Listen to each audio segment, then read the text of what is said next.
rooms, and I think he was mentioned verbally, but Delegate Eversole is here with us now, and so want to just recognize him and thank him for joining us.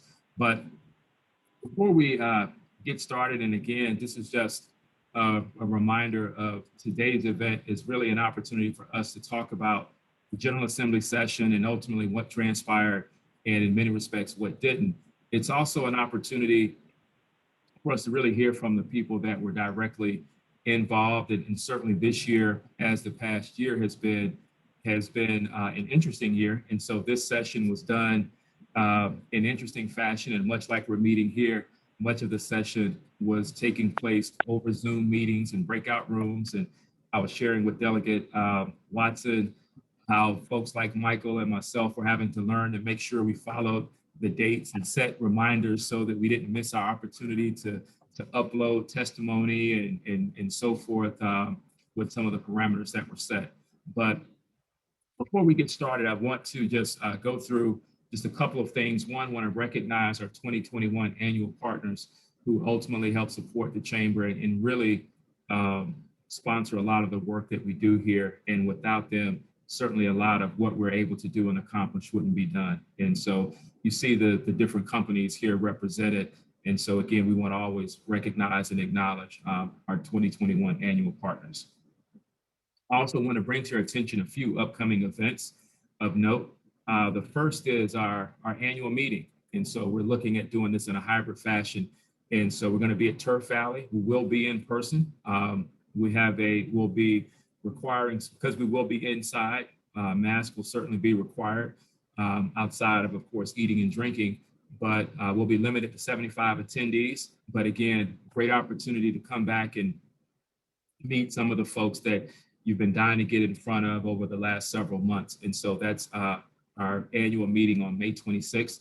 You'll also have an opportunity to meet new board members and see who's coming in and help lead the chamber. Secondly, this will be our third multicultural event. And so as you can see here, coming up in June, our multicultural mixer and diversity forum. And so this is actually going to be over 2 days. So we're going to have a multicultural event on June 9th. That's going to be a historic Oakland Manor. Again, we'll be outside in the fresh air. Our partnering organizations are the Asian American Chamber of Commerce, Visit Howard County, the Maryland the Maryland Hispanic Chamber, the Indian Origin Network, and also the Indian Community Association. And so again, glad to have them supporting. And our sponsors are the Horizon Foundation, Loyola's School of Business, and Goldman Sachs 10,000 Small Businesses. So certainly invite you to join us on the afternoon of June 9th, and then come back during the morning of June 10th for 1 hour, where we'll also have a discussion related to diversity, and you can see the folks there. And then lastly, well, maybe not quite lastly, our Women's Leadership Conference, June 13th, phenomenal day, July 13th rather, phenomenal day being scheduled there, and you can see the various speakers, details are online. The other thing I do want to mention is coming up tomorrow. So again, if you're looking to network, looking to get out, our young professionals will have their first networking event of the year that's in person. We're going to be over at Turf Valley at Alexandria. So we'll be overlooking the golf course outside again. Space is limited, but again, another opportunity to be able to network and to be able to start getting back out and about within the community. And so we're definitely bringing you a lot of opportunities to, again, be able to gain valuable information, but also to be able to start your in-person business development opportunities.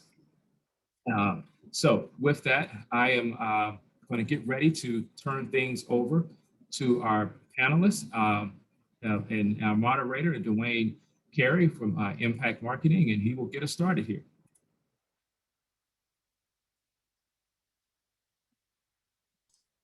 Thank you, Leonardo. Good morning, everybody. Very happy to see all these smiling faces here this morning. One quick point, I see Christy just put something in the chat. Please feel free. I'm sure we probably have 20 hours of material here between all the panelists and some of the things they want to say. I obviously have several things prepared. please make good use of that chat feature and put any questions you have in there. We can be very flexible with this event. We are pretty much every year. Good morning, Senator Gazzoni.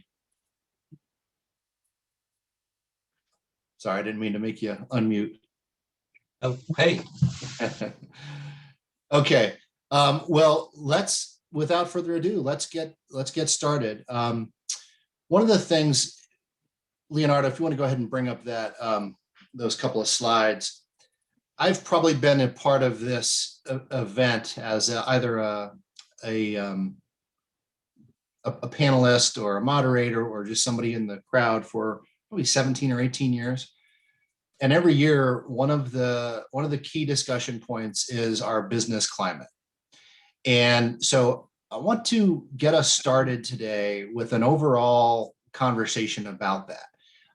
Each one of these bills that we'll talk about and that have gone through the process in this legislative session have some effect, positive or negative, on our business climate. So let's just kind of set the stage here a little bit with this. This is a very recent table. I put this together myself of where we rank in all the rankings I could find online as a state. You can see that overall, it's generally not good. Now, of course, that's balanced with all kinds of other things. Our education level is so high. It's a very enjoyable place to live. There's no doubt about any of those things. But from an economic competitiveness standpoint, this is where we rank. You can kind of see the one outlier on here that's a good ranking is the USA Today, but they use a very odd set of criteria that none of the other groups do. And to put it in context, they rank Massachusetts as the best state in the nation for business. So I don't think many people would argue that Massachusetts is a great state for business. But overall, this is the general point. So we do have this issue. Leonardo, let's just move to the other slides. And then this is a website called howmoneywalks.com by Travis Brown. He also wrote the book. And this data, really, it's very robust and interesting stuff. And I encourage anybody to get on there and take a look at it. You can drill down. Oh, why don't you do that actually, Leonardo? Go to the second slide so we don't take a lot of time on this. You can drill down into the specific states, and you can see this. The red are jurisdictions, or in the case of the national map, states that lose wealth, that have lost wealth based on census data and IRS data since they've been tracking it from 1992 to the present. On this slide, we see it on a county basis, so we can see that same phenomenon happening with Baltimore County, Baltimore City, Montgomery, and Prince George's counties. And Howard, luckily for us, we're kind of right there in the middle. We're neither a net gainer nor a net loser. But the important part of all of this, and this is kind of the context I'm trying to set here, is when you look on the left column there of the states to whom we lose wealth, it's our biggest economic competitors. So Florida, Virginia, North Carolina primarily. And when you look, if you hearken back to that first table for a moment and all the different criteria, some of those rankings are just simply surveys of CEOs. For example, Site Selections magazine. That's site selection people are those who are consultants that recommend to businesses where they should locate, which states they should go to. That one is just a survey of CEOs. But several of the others are economic think tanks or they're economists, and they're applying the same criteria across all 50 states. And when it all comes out in the wash, they tend to focus on really 4 factors. One is Maryland's income tax, personal income tax. It turns out that personal income tax is a much bigger determinant of business climate than is corporate income tax. So right to work. estate tax. We're the only state in the nation with both an estate tax and a inheritance tax. And then finally, minimum wage. So on each of those four criteria, those three principal economic competitors of ours, North Carolina, Virginia, and Florida, are all well above us. So enough with that. With that stage set, you can go ahead and take that off, Leonardo. With that stage set, we want to just get the talk today started with, what did we do in this past legislative session to either mitigate that situation, to exacerbate that situation, or kind of keep it static? Where do you think we are, and what do you think we need to be doing about this going forward? So why don't we start? Let's start with one of the senators, either Senator Guzzoni, Dr. Lamb. One of you want to start with that, and then we'll move to one of the delegates.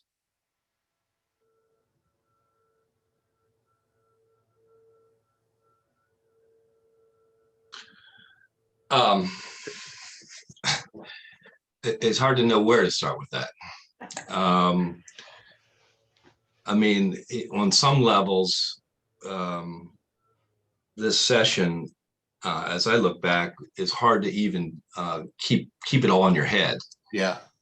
Because of the enormity of all the things that we worked on and all the accomplishments that were made.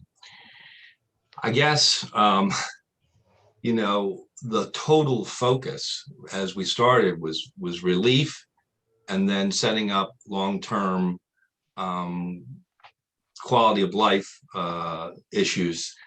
But so, I mean, I can start rattling off a few things, and some were big, some were, from $1 billion package of spending and tax cuts to help people get back to work and who were struggling in various industries. I mean, the breadth of that was extensive, from the hospitality industry to nonprofit community, to overall the outlook on dealing with unemployment insurance, and what we're expecting to do in the future. I mean, it's hard to even begin this conversation without context of where we came from, where we thought we were going to be in a budget situation of $6 billion in the hole. We ended up not even being close to that, having additional resources. So it became a question of what can we do to help people, both initially with our own state budget and then with the federal money. I mean, I think one of the biggest things that this group would be concerned or interested in would be the changes in the charts, the unemployment premiums. The governor made some initial changes, which I guess are the horizontal movement on the chart, and then which we certainly backed up. And then through our negotiations, I mean, it was an extraordinary year of bipartisanship on budgetary issues. We worked with the governor extensively, and we hope, as the new charts are regenerated in September, we're going to move people. Of course, we went from A to F on the charts. For those of you who follow these things, we're going to hopefully get higher up on the chart, back to a place where it is more affordable for individual businesses to provide that very critical unemployment insurance, as we found out. And we will talk more about that, Senator. That's a very important bill that I think the entire business community is very happy with, the bipartisan work on that. Yeah, I mean, I don't even know where to begin. I mean, if That's you want fine. me to address all the magnitude of things, from pass-through entity benefits, to sales and use tax exemptions for various properties that allow for construction in areas that are brownfields, to money invested in major new industry like quantum computing. I mean, it kind of goes on and on. I think the other thing to add here too is that, and Dwayne, you pointed some of this out, that some of this is really in how you define and how you measure too. And so, all of us want to be data oriented and data centered. I think it's important to also be to recognize some of the achievements that Maryland has had also. I think we are very fortunate in that we are located close to the heart of the center of the federal government. And I think there are a lot of benefits that come from that in work from NASA, DOD, and other industries that the state really benefits from when you look at the amount of federal dollars that come to us. We are fortunate with Fort Meade and, a ballooning cyber field to have a lot of businesses that are grounded in that sector as well. One that's really growing phenomenally when you look at the areas outside of DC and also outside of Fort Meade. And much of that also comes over here to Howard County as well, because a lot of folks that work over there actually live over here. And so, I think when you look at the overall picture, Maryland businesses are actually paying in business tax. And I know you were separating a difference between business tax and personal income tax. Some of the lowest in the nation. I think the national average is like 44%. Here in Maryland, business taxes account for 32% of our state's budget. So when you look at the income side for personal income too, there are a lot of reasons that people do want to move to Maryland, and people do stay here, and they come here for jobs as well. We have some of the highest median household income among states. And we also, when you look at wealth, have actually a high ratio of millionaires per household compared to total number of households when you compare that to other states as well. So, I think there's a lot of things that need to be taken into account when you're looking at our business climate. You cited also, our education, both primary and higher ed. We have some of the strongest programs in the country, much of that through work that folks in the General Assembly have championed. I think we all agree on that. Senator Pizzoni is familiar with that too, to make sure that we're properly funding these programs so that people want to bring their families here. And, all of that I think needs to be taken into account in the general business climate as well. You need to have an educated workforce. I'm preaching to the choir here. All of you know this too, to be able to take up some of the jobs and grow some of the businesses and economies that we have here in Maryland. So this is incredibly important too. Great, thank you. Delegate Kittleman? Oh, thank you. I think I may have been in a different state this past session. It fascinates me. Everything I read in the newspaper, great session, wonderful bipartisanship, etc. The Republican caucus in the House has an entirely different picture.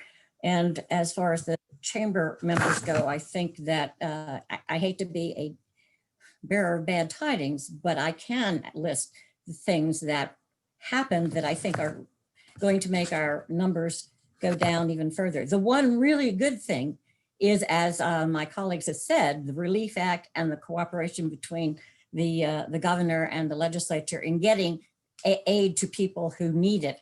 And most of those changes and those things that happened because of COVID, I think were very good, and I do appreciate that. But as far as regular bills go, we really stuck it to landlords. We passed bills that give the tenant in an eviction action, they can have an attorney free of charge.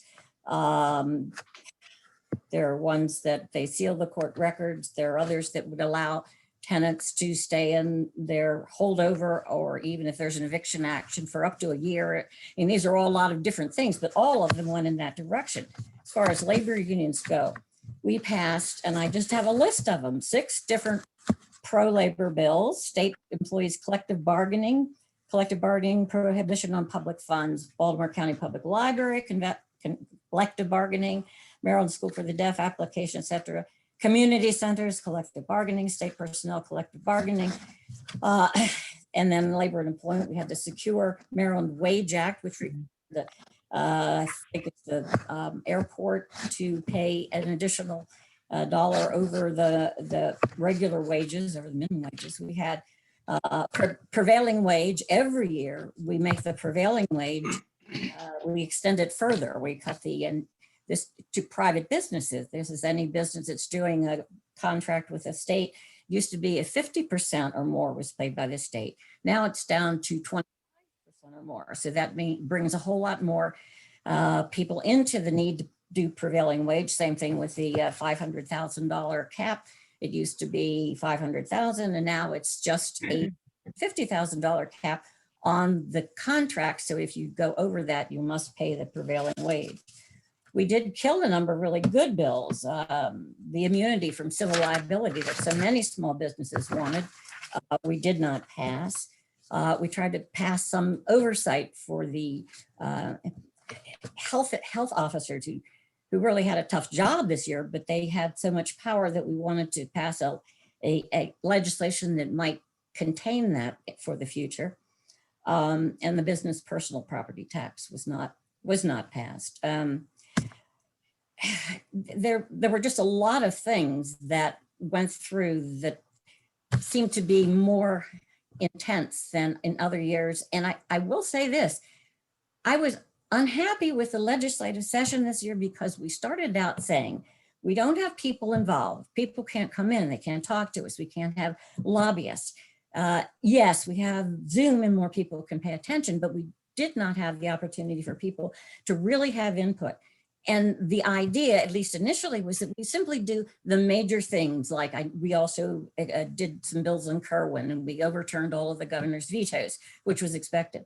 But from our perspective, we were not supposed to be going and passing a whole slew of brand new bills that have a major impact on business in a session in which the public had such a limited access. So I'm the only Republican here, but that's my perspective, and I think that perspective of my colleagues. Okay, thank you. After Delegate Watson, then we'll finish with Michael Halloran, and then we'll get on to just some specific bills. Thank you, Dwayne. So I want to get back to your original question, which, as I understand it, is what did we do or what legislation did we pass that would help Maryland be more competitive? Is that correct? That's a fine way to look at it. It was more of did we do a plus, did we do a minus, or did we do a negative? But it's just to start the conversation. So you can take it any way you want. So I serve on the Economic Matters Committee in the House, and there are very specific bills that passed that will incentivize industries that are growth areas for Maryland. Senator Lamb mentioned biotechnology, cybersecurity. There were investment tax credit changes in both the biotechnology area and also the cybersecurity area, which that investment tax credit program was actually expanded to technology companies. We also passed a research and development tax credit which basically aligns Maryland with 32 other states in terms of making it more competitive and a meaningful incentive. So we are not only expanding and creating new incentives for business, but we're targeting to the areas that we naturally serve and that are our strength. So it's a very targeted approach to helping our growth areas be more competitive so that we can get from number 4 in the country for cybersecurity to number 1. Great, thank you. Mike? Yeah, well, first, thanks so much to Leonardo and the Howard County Chamber for inviting me to participate. I think when you see rankings like that, and you couple that with the fact that COVID, the coronavirus, laid bare a lot of inequities in our society. And, we're not just talking about socially or, economically, but, I think it also laid bare the fact that it is really hard to make it as a small business in Maryland. Now, some of those, some of that is founded, some of it can just be perception. But certainly for a small business owner, looking to start a business, perception can be a lot.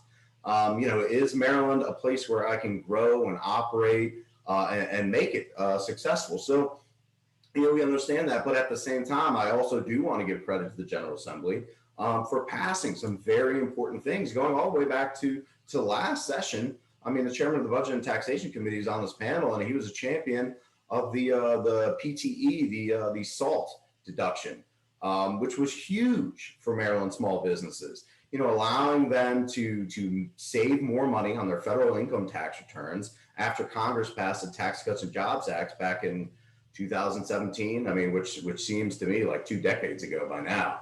But no, so we are. I think there is a recognition by the General Assembly that, you know, and a lot of this has to do with the priorities, you know, based on the makeup of the General Assembly. But I think there's a recognition by certain members in the General Assembly that, you know, hey, look, you know, we want to continue to foster the sense of entrepreneurship.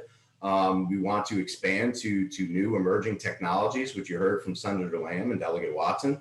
But we also need to remember that, you know, the hammers and the wrenches and the folks that are waiting our tables on Friday and Saturday night dinners, you know, those are small business owners too, and we can't leave them behind. And I think the General Assembly did a good job with the Relief Act.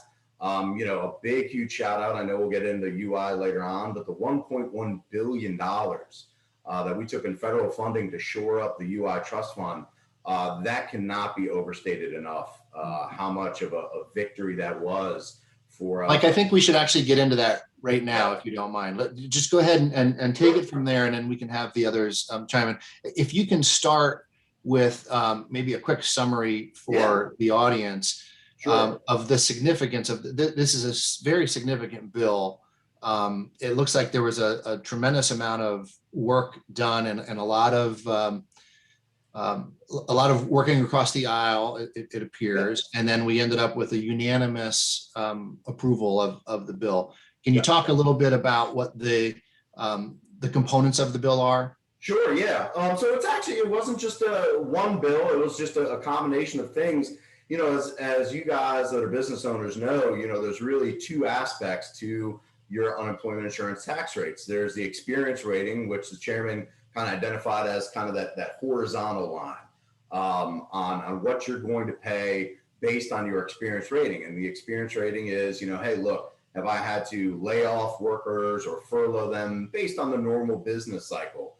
Well, obviously, you know, with COVID just racking the economy, and the governor making the decision to shut down certain businesses and limit capacities in others. Naturally, as a result, business owners were forced to lay off employees. So their experience rating, you know, shot through the roof.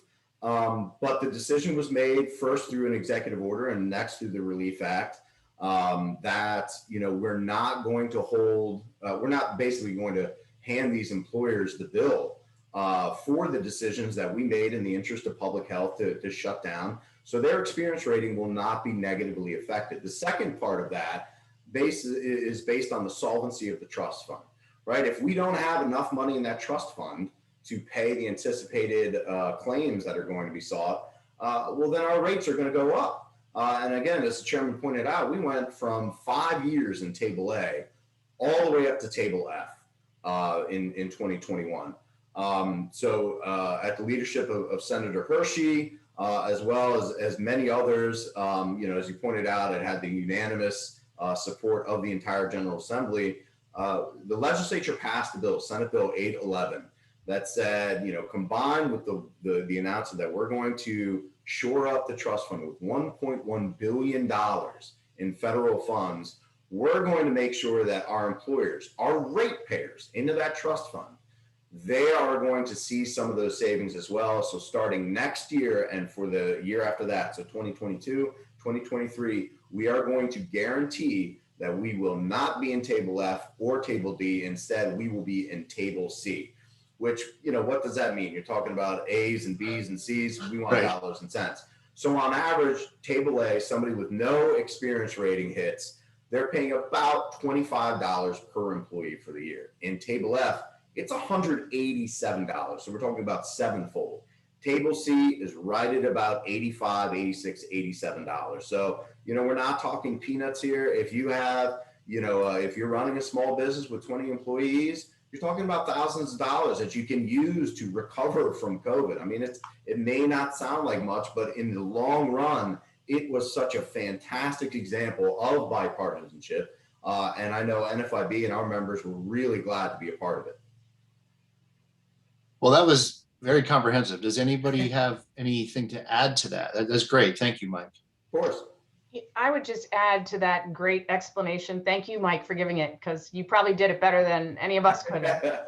But as part of the unemployment and the business support, you explained it perfectly, but I wanted to make sure that we recognize that when Senator Guzzoni talked about the Relief Act, which we sort of saw these two things working in conjunction with each other, that not only did we provide $1 billion of tax relief and credits, but we also provided $509 million to fund specific economic development grants for businesses, small businesses, and larger businesses, but mostly with a focus on the small. And that's $509 million basically in grants. And a lot of that money became, through the Relief Act, not taxable. So those two things work together to shore up and support our business, and particularly our small business arena. Delegate Watson, do you have, sorry, go ahead, please.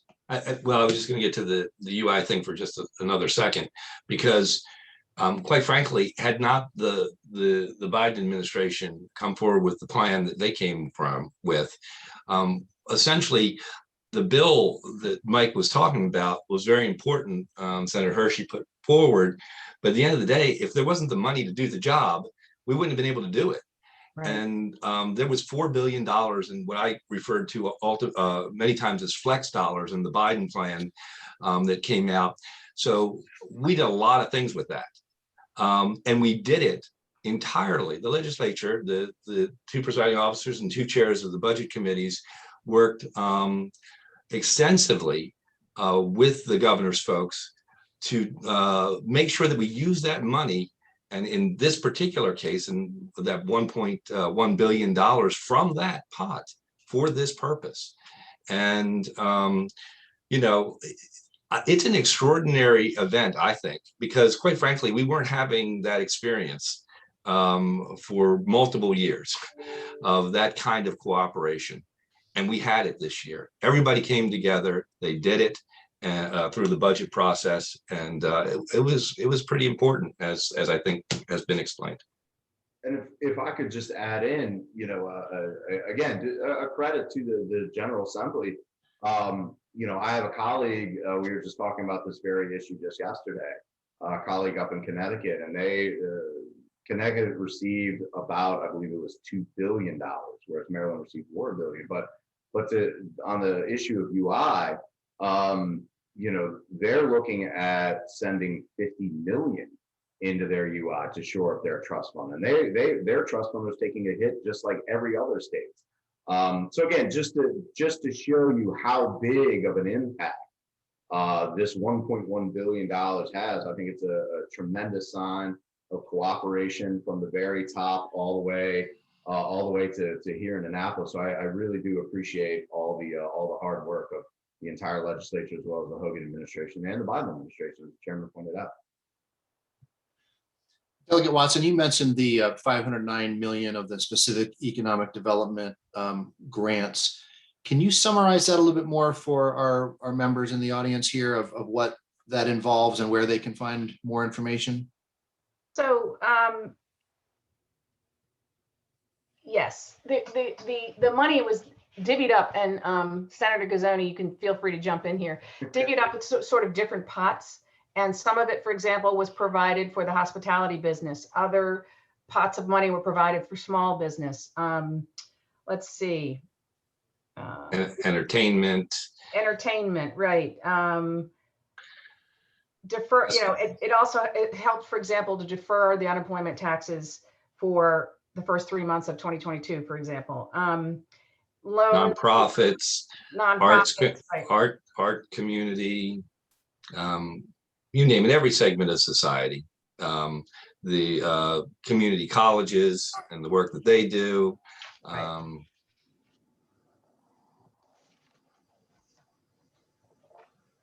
And if I could just technology, like for example, TEDCO got $1.5 million in grants. Agricultural and resource-based industries got 2 million. Tourism got $1 million. Arts Council, 5 million. $500,000 for grants to businesses to set up online sales frameworks.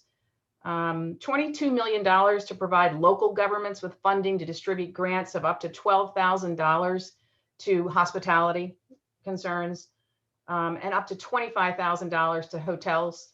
And then there was a specific pot of money set aside to businesses that don't pay the sales tax to sort of compensate for the credit that was given on the sales tax to businesses who have sales tax. So there was $10 million to sort of offset that and make it fair for the businesses that don't pay sales tax. That's just some of the components in that $509 million in the Relief Act, which is in addition to the tax credits of $1 billion, tax credits and tax relief. Thank you. Do you know, so which body can members go to get more information on how to apply and so forth? It depends a little bit. Some of it, as Delegate Watson pointed out, is going to be administered through the counties. So essentially what we tried to do was let the departments that were already administering, that the governor had already provided in previous amounts during the interim, those same entities to provide that money. So a lot of it was through commerce. But like was said, some of it was through TEDCO, some of it was through the local governments. If you were eligible in the past for a grant, you should go back to the same entity that you applied to at that time. Okay. But also just in general, going to Commerce or the Maryland Economic Development Assistance Authority can direct you. Sure. Great, thank you. Let's talk about digital download a little bit. So, last year we had HB 732 and HB 932, very big and controversial bills for the business community. And they were passed, they were vetoed, the vetoes were overridden. And then there was a lot of work. So SB 787 this year, I believe that was the president's bill. There was a lot of what appears to be evolution of that bill, and there are a lot of folks that think that in the end, that's another example of where things worked out pretty well, because there was a lot of clarity given to some of the issues with HB 932 and the digital download tax and what is affected, what is not affected.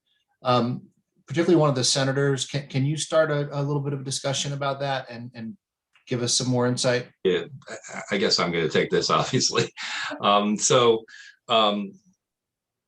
We passed the bill last year.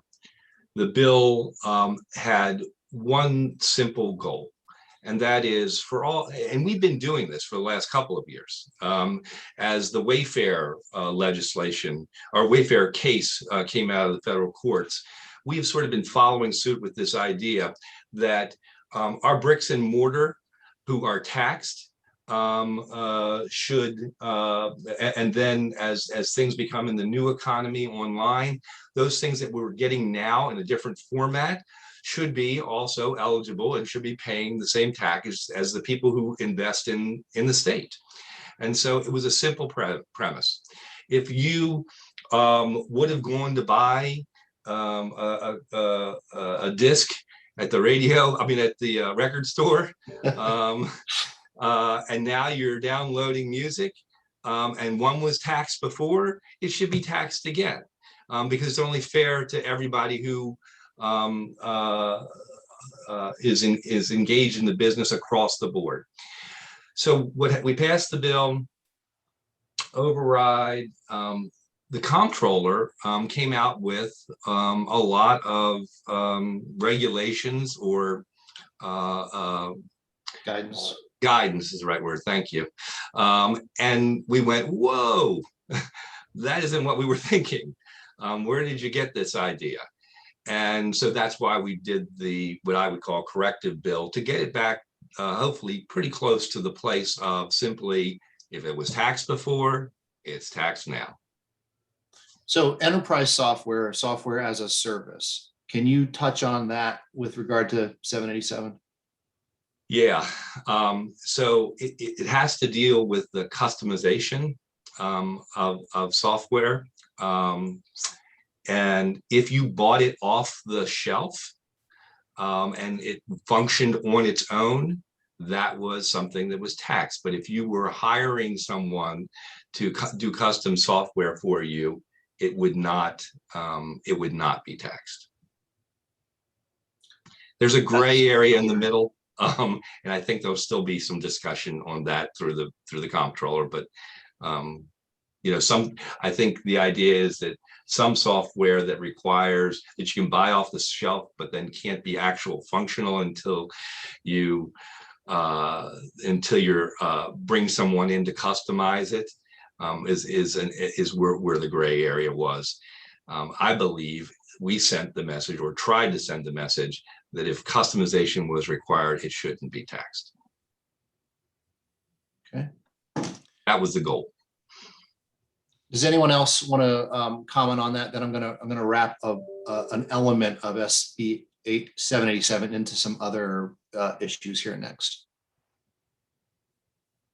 Okay, so Delegate Kittleman, you brought up these multiple landlord bills, and one of them, HB 31. There's an 800% increase in, I mean, I would call it a tax, but I guess it's a fee to file to evict. Obviously, for a larger landowner, that can add up very quickly. But there's a common element, and I would love to hear from particularly all the legislators on this one, because this appears to be a new foray for Maryland law.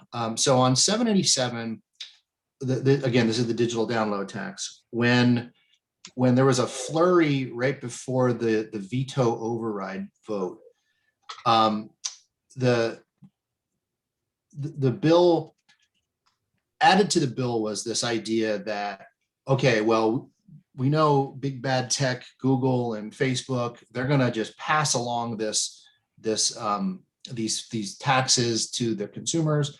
And so it was written into the bill that thou shalt not, cannot pass along the tax increase to the consumers.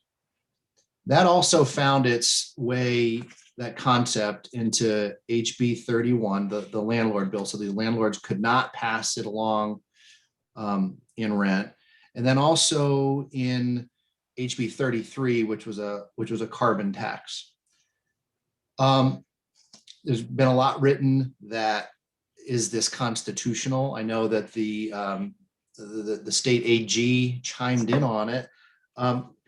Can we get a discussion going about this? Is this good for Maryland to be constricting how people can bill and pass along taxes? Is it constitutional? Is this a trend that we're going to keep seeing for a while? Let's talk about that. In answer to your question, frankly, I think it's unenforceable.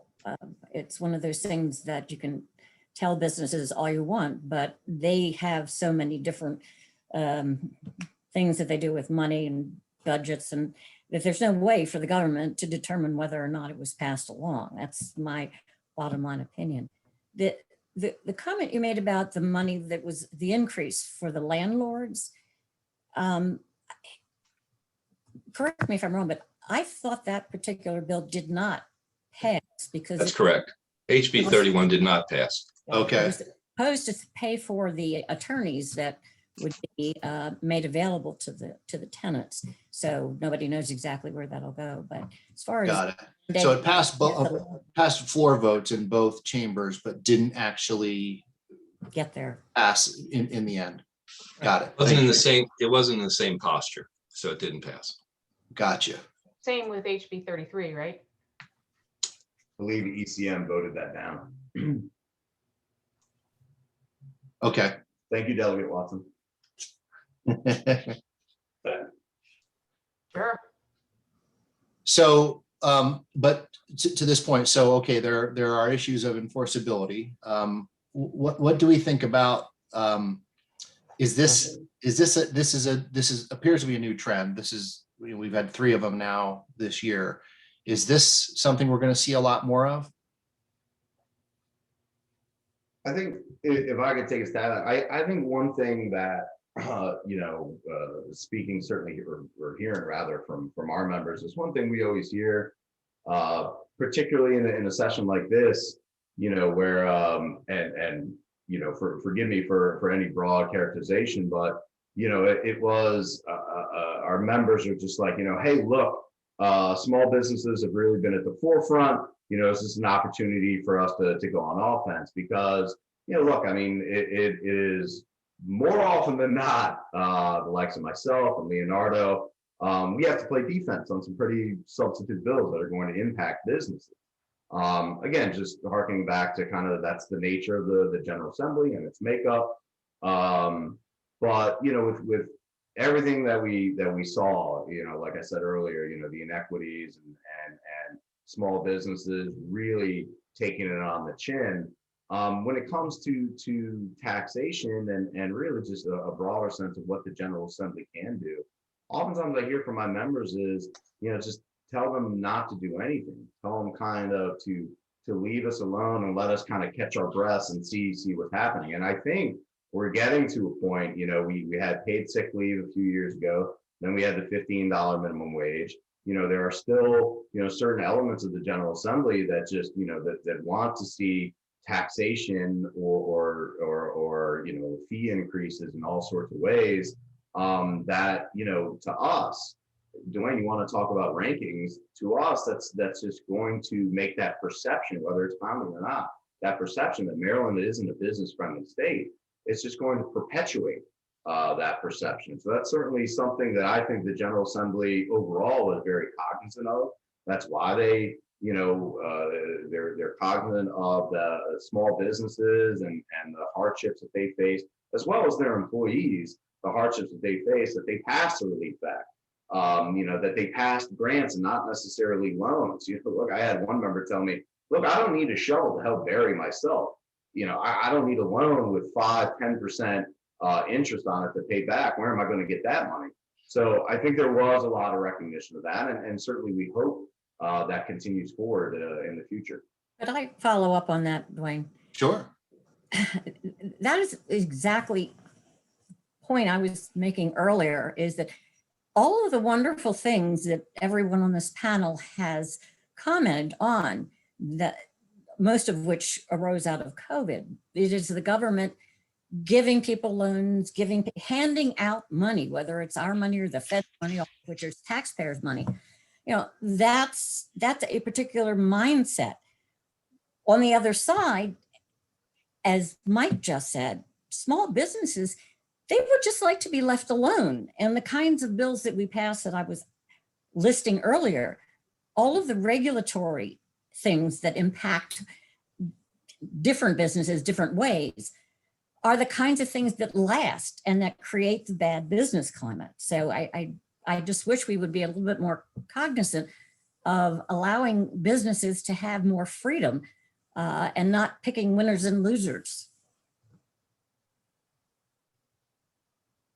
Anyone have a further comment on that? I think I would like to jump in here. I think that we need to be specific in sort of our what it is we would like to see do differently. For example, for businesses to have more freedom to help small businesses. We passed a bill, happened to be mine, in the state that would allow restaurants and basically and taverns to continue to sell beer and wine and alcohol from the restaurant with carry-out food. And that was a good bill. Thank you. And we initially worked with 2 industries to do that: the Liquor Store Association, Maryland Licensed Beverage Association, and the Restaurant Association. 2 organizations coming together that annoy see eye to eye.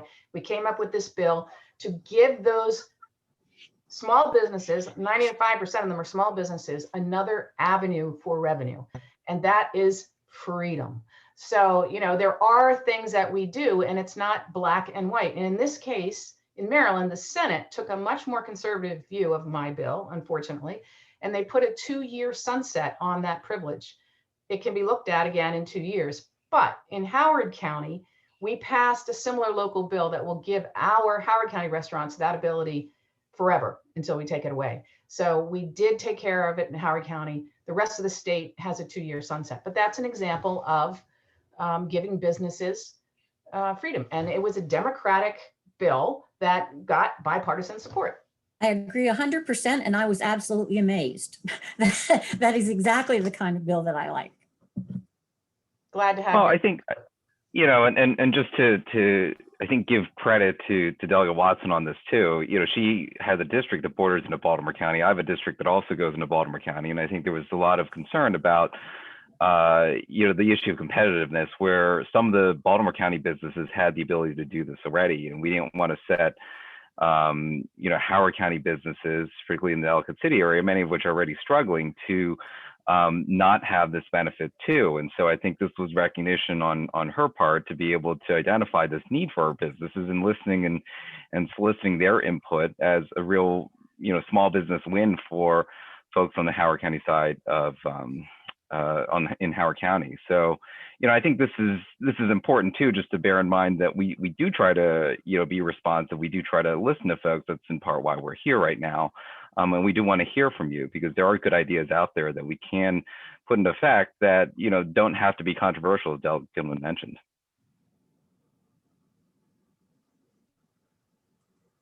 Okay, thank you all. Let's talk a little bit about HB 581. This was probably one of the biggest bills to employers throughout this session. So for the audience, that's the Essential Worker Protection Act. Another situation where there were a lot of very concerning components of that bill that in the end were ameliorated. Who wants to take a stab at summarizing that bill? One of the senators, or Mike?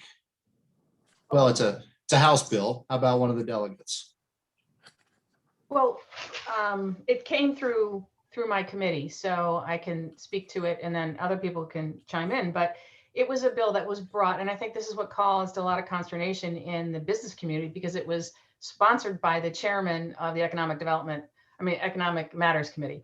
And when that happens, you know, it usually signals that there's very strong support for the bill. But in this case, there were a lot of provisions that created tremendous concern, and legitimately so, in the business community. And it was a bill that needed more work. So we put together a work group, and the work group went through it. I believe it was House and Senate. Am I right about that? Yes, House and Senate. They worked on it for several sessions, several meetings.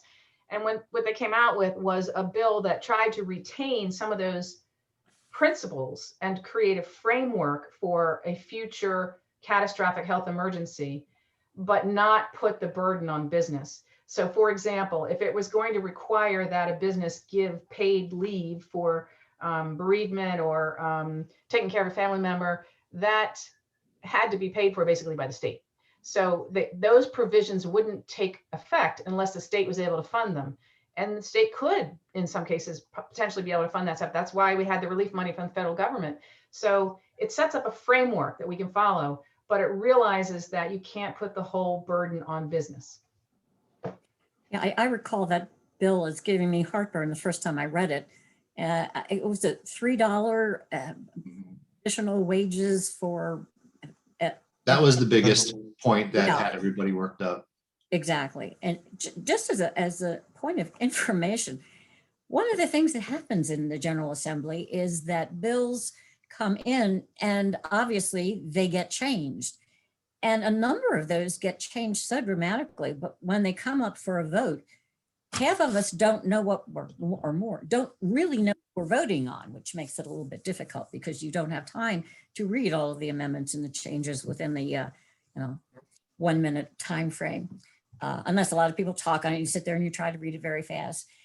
Sometimes I think we end up voting in a way we wouldn't if we actually had time to understand the changes that had happened in the bill.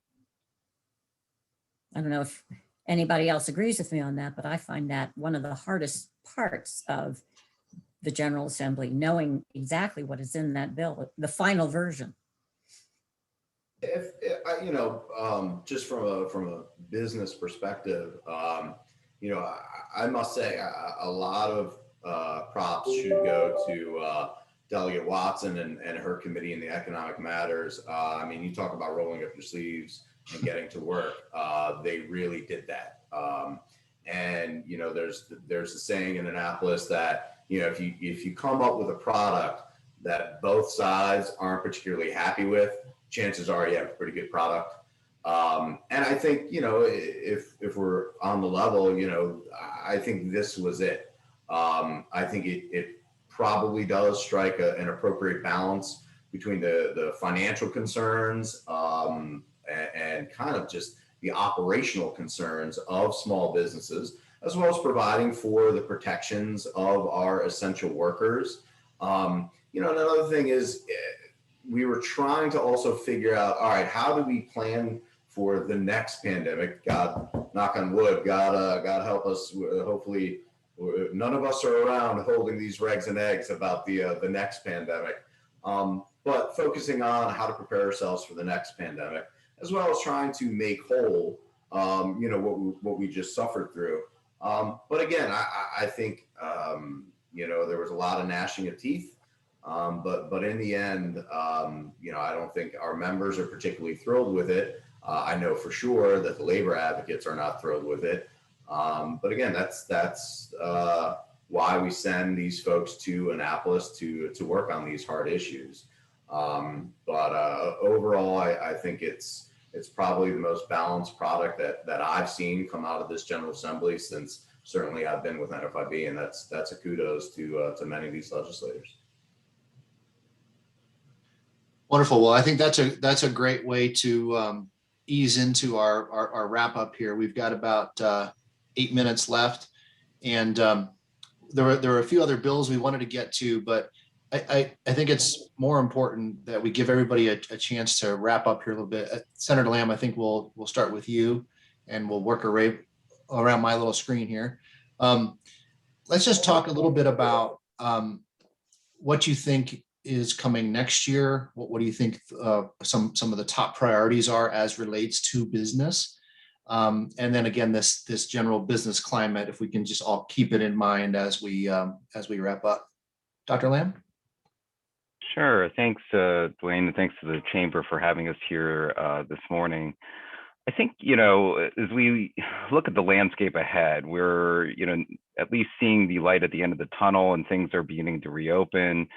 And the pandemic, at least we feel like we're nearing the end of it. There'll still be a lot of after effects, right? This is a year-long event, longer than a year, that has affected every sector of our society. And, I think the implications of this event worldwide are something that we'll continue to see for years to come. And so when we look at the business environment, and we look at how the effects of the pandemic will carry on in future years, I think there's still more work to be done, right? So I think, Dwayne, to your point, while this session for 2021 has certainly wrapped up, I think there will be still more effort needed to roll up our sleeves and look at how we can continue to address ongoing needs and issues and concerns that continue to come up from the pandemic. This event are changing how people work. They're changing how businesses function. They're massively changing our educational system.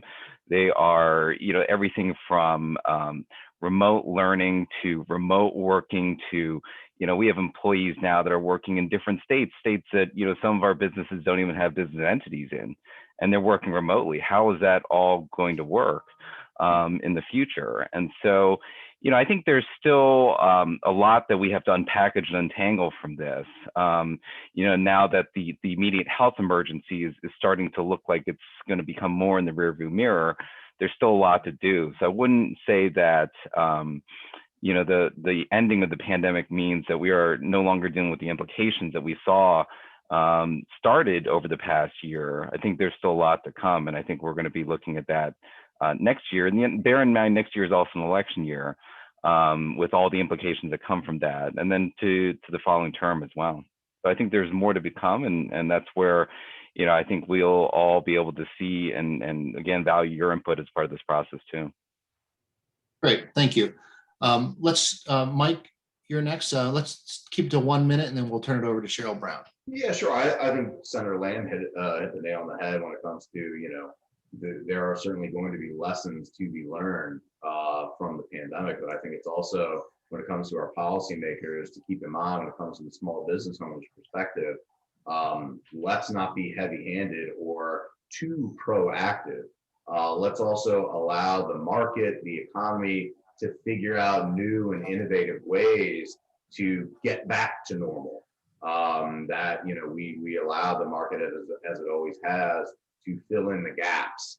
And, you know, if we need to come back as a policy-making body and make changes, that's fine. But let's not try to read the tea leaves, as they say, and pick one side over the other. That you know, the General Assembly knows best, and I'm not trying to implicate that they do, but rather that we let these small business owners figure out the best mousetrap they can, and go from there. Great, thank you. Senator Guzzoni? So I firmly believe that government doesn't have all the answers and can't solve everything. The best that we can do is, we've used the word framework a bunch of times, set up a framework for success. And I think that framework for success has to do with a balance that is really a lot to wrap one's head around, for anyone to wrap their head around. As the budget chair, I have to think about that in every aspect, from education to healthcare, to disparities, to how we treat everyone, to the business community, and trying to get it right is not a guarantee.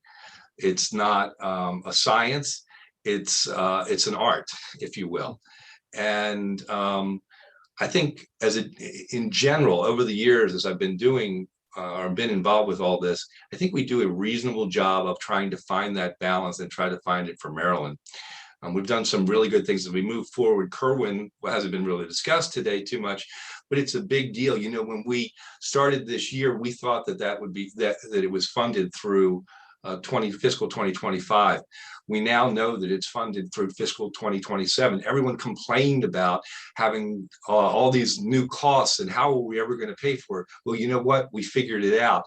We figured it out without essentially significant new taxes, at least from my perspective. We're going to keep doing that. We're going to keep looking at healthcare issues. We passed a big healthcare disparity bill this year, significant implications for lots of our citizens who aren't getting what they deserved in healthcare. I mean, on the environment, we haven't talked about that. Major things that are going on and will continue to go on that will be drivers, both from a business standpoint and from the environment. Trying to balance all those things is incredibly tough. And I think we're going to keep trying to do that. That's what I see the future on. And I think, again, as what Senator Lamb said, he really nailed a lot of this in terms of how we're going to come out of all this with COVID. I have to say really quick, because he didn't get to speak a lot today because we kind of went in different directions. But there were things that he worked on this year that were instrumental. The vaccination work group that he led as a doctor, as someone who really understands this, made a tremendous difference and changed the way vaccines were handled in the state because of him. I mean, everybody in the team, everyone in the Howard County team were significant players. And I'm just proud to be part of this delegation because it really has accomplished a lot. Senator Guzzoni, you're obviously passionate about your job, and we appreciate that. Delegate Kittleman? You know, that's exactly what I was going to begin by saying that Howard County has by far the best delegation in the General Assembly. We don't always agree on every issue, but it is a thoughtful delegation that tries to do the right thing. You asked, very first thing is what could be done to improve the business climate in Maryland. And I would urge everyone out there who knows a Democrat to ask them to please vote in your primary. This year, we had a very strong but small radical group of progressives who managed to dominate a lot of the legislation, a lot of which we haven't talked about. And it's moving us in a direction that I don't think most of Marylanders want to go. And a lot of that happens because so few people vote in the primary that you tend to get the more conservative Republicans and the more liberal Democrats, because the ones who are passionate will be more likely to run and more likely to have their constituents come out and vote. So that would be my recommendation: vote in the primary. And thank you very much. This was fun. Interesting. Thank you. Delegate Watson, take us home. Great. First, I want to agree with Senator Gazzoni to thank Senator Lamb for all of his efforts. We have another doctor in our delegation, so we have two. We're blessed. They're the only two in the General Assembly, Dr. Terry Hill. That really came in helpful, and thank you for that. So I just want to end by saying that I know we've talked a lot about business climate, and there's a Maryland Business Climate Survey done by the Maryland Public Policy Institute and University of Baltimore every year or so. And I just want to go back to their finding, that's the last one they did, that said 97% of the firms in Maryland said they would be remaining in Maryland. And of the 3% that said they were going to leave, less than 1% noted they were leaving for business climate. So while we talk about certain aspects of data, we need to keep the big picture in mind about all of the things that our state offers to business, and that by and large, businesses are successful here.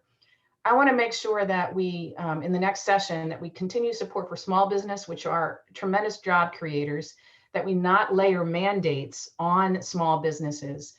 As you know, we just can't expect them to be able to have the capacity to absorb mandates year after year after year, that we're thoughtful about what we require, provide incentives for innovation and growth areas in a targeted way, and that we improve things like the Commerce Department's handling of small business grants, which was a disaster earlier in the year.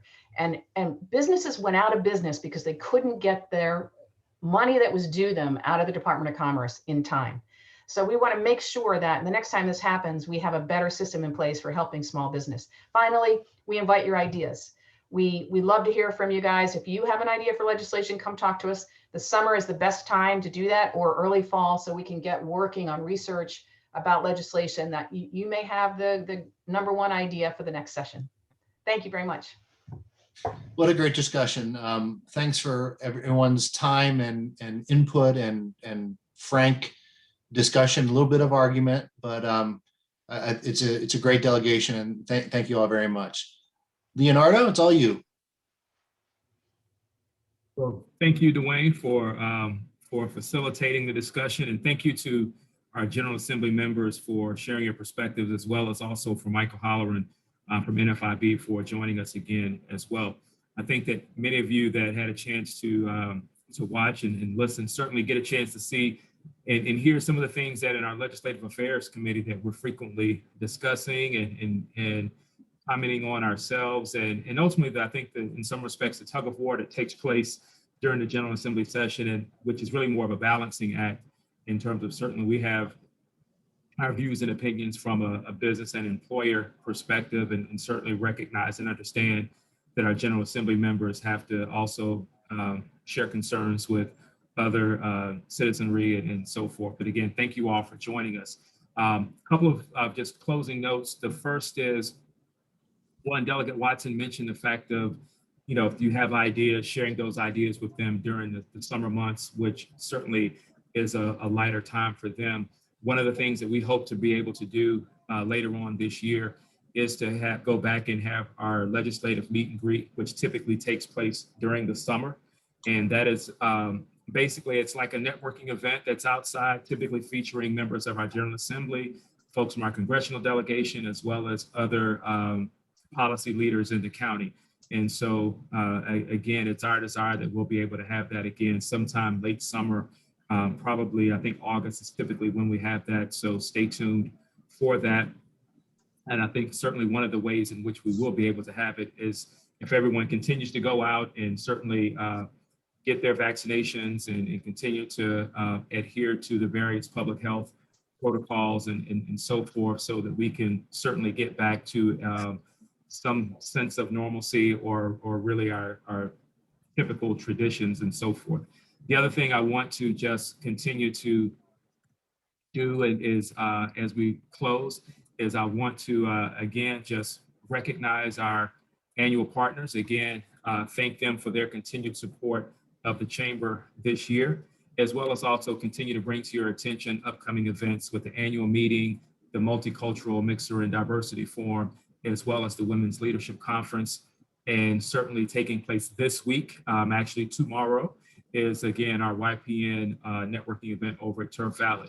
And so, as it was stated in the chat, you can be young in age or young at heart, but ultimately just come out and dialogue with us. And so, again, thank you to all of our program participants. Hope everyone has a great day. If you're here participating and you're not a member of the Chamber, certainly want to encourage you to be a member of the Howard County Chamber. You can feel free to reach out to Morgan Simonette on the Chamber team, and she can facilitate membership as well. So again, thank you all and have a great rest of your day.